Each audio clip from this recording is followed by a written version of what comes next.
আমার জীবনে খুব সিক্রেট একটা জিনিস আছে, এটা আমার ফ্যামিলি ছাড়া কেউ জানে না। বললে একদম প্রথমেই মানে তোমার এই অনুষ্ঠানেই আমার ফার্স্ট বলা হবে। হয়তো বা ক্লাস 4 বা 3 তে পড়ি, আমি ছোট মানুষ তখন বুঝি না। পরে না আব্বু ঘুম থেকে উঠে গেছে, কি করতেছিস তুই? আচ্ছা কিছু না, টয়লেট করতেছিলাম। এবং সেদিন সত্যি কথা আব্বু আমাকে অনেক মেরেছিল।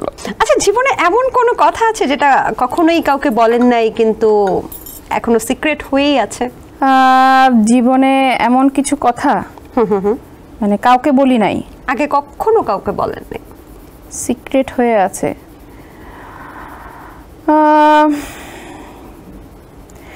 মানে সিচুয়েশন উপর ডিপেন্ড করে।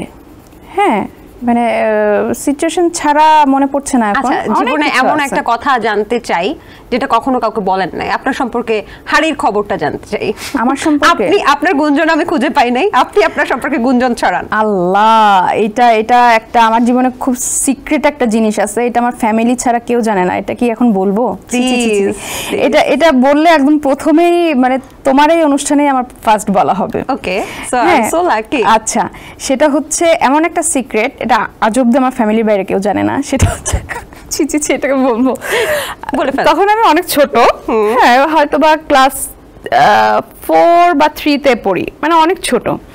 তো আমার বাবা অনেক সিগারেট খায়।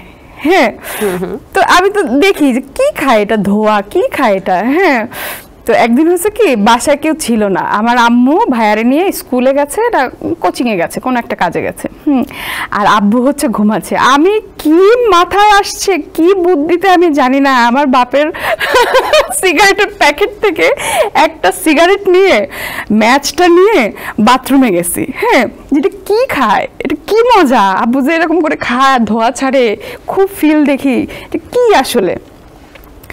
তো গেছি বাথরুমে, ধরানোর পরে এখন বাথরুমে টানতেছি আর খাইতেছি আর কেমন জানি লাগতেছে। এখন সিগারেটের যে ধোঁয়া থাকে, ধোঁয়াতে যে পুরো ঘর স্মেল হয়ে যায়, সেটা তো আমি জানি না যে স্মেলটা পুরো ঘরে ছড়া যায়। আমি ছোট মানুষ তখন বুঝি না। পরে না আব্বু ঘুম থেকে উঠে গেছে, এটা আমি লাইফে প্রথমবার বলছি। হ্যাঁ, ঘুম থেকে উঠে গেছে যে ঘরের মধ্যে সিগারেট খাচ্ছে কে। আব্বু তো খুঁজে পাচ্ছে না। এবার বাথরুমে মানে একটা মানে আমি তখন খুলনায় ছোটবেলায়, তো বাথরুমে একটু নিচের থেকে ফাঁকা ছিল, দেখা যেত আর কি। তো আব্বু মনে হয় একটু উকি মেরে দেখে কি বাথরুম ধোয়া হয়ে গেছে, বাথরুম থেকে স্মেল আসতেছে। এখন তো আমাকে এরকম করে নক করছে, আর আমি এটা কোথায় ফেলবো, সিগারেট কোথায় ফেলবো, আমি তো জানি না যে প্যানের ভিতর ফেলা যায় বা এটা পানি দিলে ধুয়ে চলে যাবে, আমি তো খুঁজে পাচ্ছি না। তো বাথরুমে যে ভেন্টিলেটর আছে, ভেন্টিলেটর থেকে ফেলতে গেছি, তখন তো ছোট ভেন্টিলেটর হাতেও পাই না, এরকম করে চেলে ফেলতে গেছি, তো ভেন্টিলেটরের উপরে বেঁধে গেছে। তাও আমি দেখিনি। পরে আমি দরজা খুলছি, সাথে সাথে দরজার ভিতর থেকে ধোয়া। আমি কি করতেছিস তুই? আচ্ছা কিছু না, টয়লেট করতেছিলাম। এবার ভেন্টিলেটরের উপরে তাকায় দেখে কি সিগারেটের ধোয়া উঠছে, সিগারেটটা একটু পরে নাই, সিগারেটের ধোয়া উঠতেছে। পরে আব্বু ওখান থেকে, আমার এখনো স্পষ্ট মনে আছে, ওখান থেকে নিয়ে এসে সিগারেটটা বলে, তুই সিগারেট খাইতেছিস? আমি তো ভয়তে কই যাব। পরে এটা সে সিগারেটটা রেখে দিছে। আম্মু আসার পরে আম্মুরে নালিশ করছে, তোমার মেয়ে কি করছে জানো? এবং সেদিন সত্যি কথা আব্বু আমাকে অনেক মেরেছিল।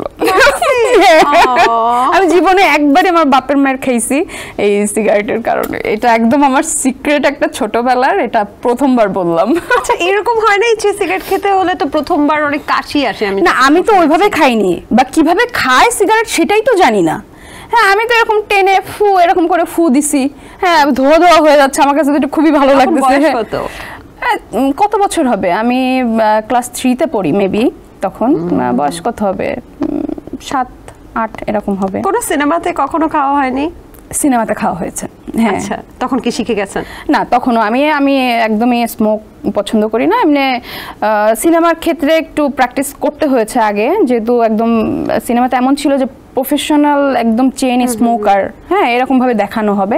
তো এটার জন্য আমাকে মানে ক্যারেক্টারের জন্য একটু সিগারেট খেতে হয়েছে। স্মোক তো পছন্দ করে না ভাইয়া? এখন আমার ঘরের মধ্যে স্মোক খায়, যে মানে সে 24 ঘন্টায় স্মোক করে। আর তো কিভাবে কন্ট্রোল করা হচ্ছে? এটা যখন খায় মানে আমার সামনে খায় না, একটু দূরে গিয়ে খায় আর কি। ওকে, সো স্যাড। কিন্তু দর্শক ক্যাপশন পেয়ে গেছি, ক্লাস 3 তে আঁচল আঁকি সিগারেট। এসএমসির emergency contraceptive pill Norex one অরক্ষিত মিলনের 72 ঘন্টার মধ্যে এর একটি মাত্র পিল আপনাকে করবে টেনশন ফ্রি। এসএমসির নোরেক্স ওয়ান, এক পিলের সমাধান।